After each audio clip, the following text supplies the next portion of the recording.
Halo semuanya. Perkenalkan, kami dari kelompok 1. Dengan saya Teresia Peutun. Saya Paskalis Arbino. Saya Wardatul Jannah. Dan saya Anastasia Yasinta Seran. Kami akan membuat video pembelajaran tentang sejarah sistem pendidikan, perubahan kurikulum dari tahun ke tahun, dan peran pendidikan dalam pembangunan. Selamat menyaksikan. Yang pertama, sejarah sistem pendidikan. A. Pendidikan masa prasejarah.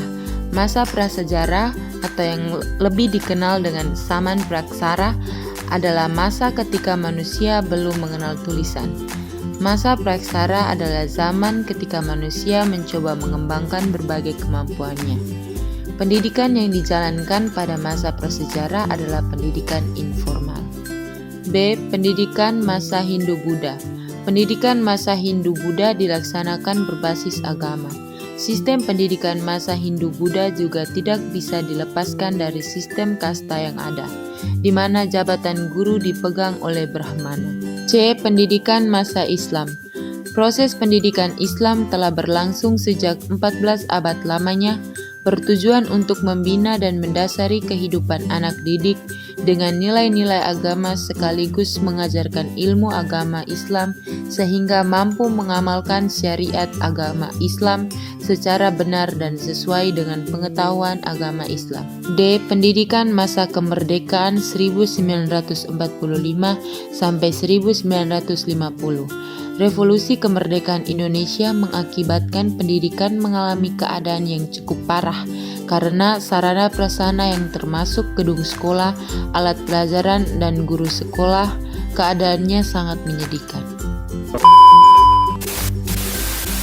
Baik, yang kedua, perubahan kurikulum dari tahun ke tahun. Perubahan kurikulum di Indonesia telah terjadi secara berkala sejak kemerdekaan. Berikut adalah perubahan kurikulum dari tahun ke tahun. Yang pertama, kurikulum 1947. Kurikulum ini diterapkan 2 tahun setelah proklamasi kemerdekaan Indonesia. Kurikulum ini fokus pada pembentukan karakter manusia Indonesia yang merdeka dan berdaulat. Yang kedua, kurikulum 1952. Kurikulum ini sebagai bentuk penyempurnaan dari kurikulum 1947. Kurikulum ini menyusun topik pembahasan di setiap mata pelajaran yang relevan dengan kehidupan sehari-hari. Yang ketiga, kurikulum 1964.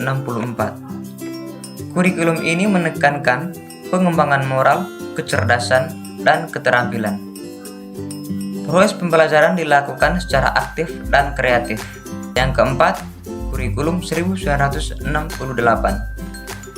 Kurikulum ini memperkenalkan sistem penjurusan pada tingkat sekolah menengah atas. Kelima, kurikulum 1975. Kurikulum ini diterapkan setelah program rencana pembangunan 5 tahun atau Repelita. Kurikulum ini menekankan pendidikan yang lebih efektif dan efisien. Yang keenam, kurikulum 1984. Kurikulum ini memperkenalkan konsep cara belajar siswa aktif (CBSA). Kurikulum ini menambahkan mata pelajaran pendidikan sejarah perjuangan bangsa.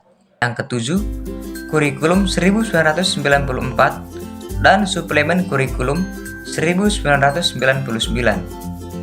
Kurikulum ini mengkombinasikan kurikulum 1975 dan 1984. Dan kurikulum ini dikenal dengan materi pembelajaran yang padat dan berat. Yang kedelapan, kurikulum berbasis kompetensi atau KBK tahun 2004. Kurikulum ini menekankan pada pencapaian kompetensi siswa. Sekolah diberi kewenangan untuk mengembangkan komponen kurikulum. Kesembilan, kurikulum tingkat satuan pendidikan atau KTSP tahun 2006. Kurikulum ini menggunakan konsep moneter dalam menyusun kurikulum. Guru diminta untuk mengembangkan silabus sesuai dengan kondisi sekolah. Yang ke-10, kurikulum 2013 atau K13. Kurikulum ini diterapkan untuk menggantikan KTSP Kurikulum ini memperkenalkan penilaian yang lebih komprehensif, termasuk aspek pengetahuan, keterampilan, dan sikap. 11. Kurikulum Merdeka tahun 2022. Kurikulum ini diperkenalkan untuk memberikan otonomi kepada siswa dan sekolah, menghilangkan sekat-sekat jurusan IPA, IPS, dan bahasa di sekolah menengah atas. Perubahan kurikulum ini mencerminkan adaptasi terhadap kebutuhan pendidikan dan perkembangan zaman di Indonesia.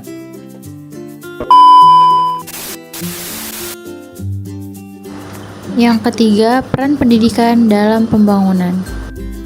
Peran yang pertama yaitu meningkatkan sumber daya manusia. Pendidikan dituntut untuk bisa melahirkan generasi penerus bangsa yang dapat menguasai berbagai bentuk ilmu pengetahuan, teknologi, dan kemajuan yang dimaksudkan agar negara tidak tertinggal dari kemajuan-kemajuan negara lain.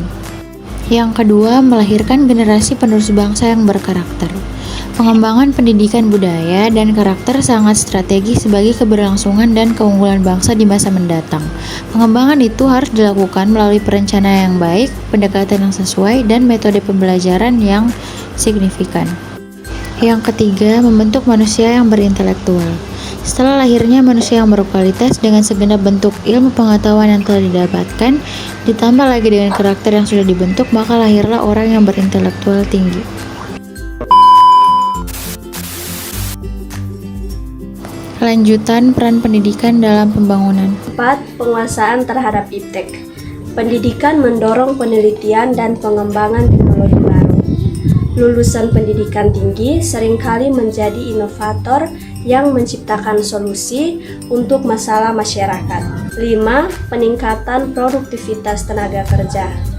Setelah tertanam poin nomor 1-4 tersebut, maka terwujud tenaga kerja yang produktivitas, mampu menciptakan produk ataupun jasa yang lebih produktivitas.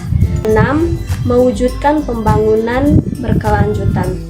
Pendidikan membantu menciptakan sumber daya manusia yang berkualitas.